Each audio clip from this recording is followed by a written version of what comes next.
So yun yung mga kaunat, meron lang akong i-update na order kay sir. Ito yung number ng kanyang spear gun ay 3298. Siguro mga Coast Guard dito. Ito mga kaunat, dual spear gun.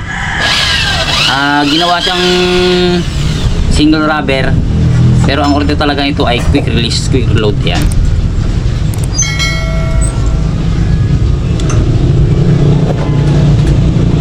Yan. 2 piraso ito.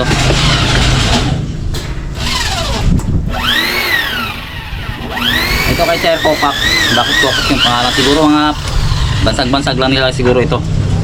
O mga tawag, may mga code name kasi mga ganyan eh. Mga Coast Guard, Army, yan mga ganyan. Ito ay 60 cm na quick reload o kasa-kasa. Yung rubber nito ay, ang kinabit ko dito na rubber ay 13 mm.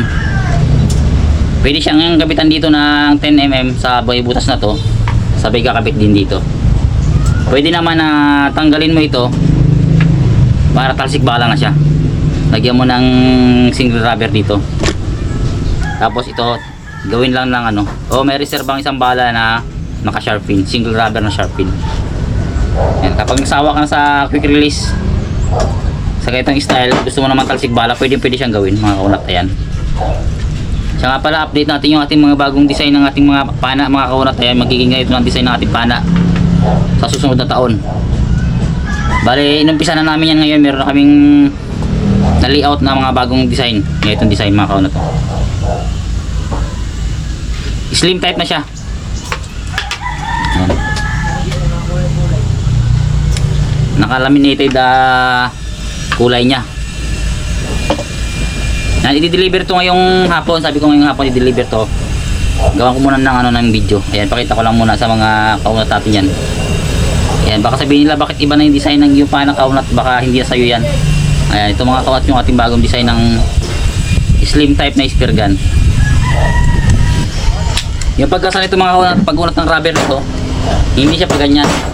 Hindi mo papasok yung bala sa trigger tapos uunatin mo itong rubber niya, hindi ganoon. Medyo hassle yun. Ganito yan. Tanggalin mo to, iabante mo tong bala, ilapit mo dito sa may rubber.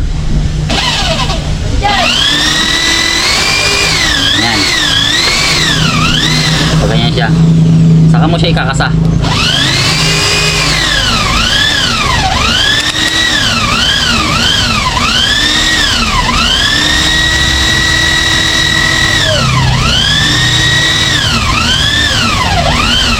Make sure lang talaga mga kaunat na pag tinira mo ito, may tatamaan yung bala, na hindi na aabot itong hook niya dito sa may stopper niya to. Kasi siguro sa una, pangalawa, pero pag lagyan masisira ito.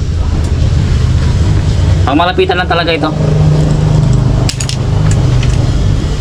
Kasi dapat ang rubber nito ay 10 mm lang, pero ang nilagay natin ay 13 kasi may sila siya, parang bungee lang siya kalaki o malaki lang sa bungee.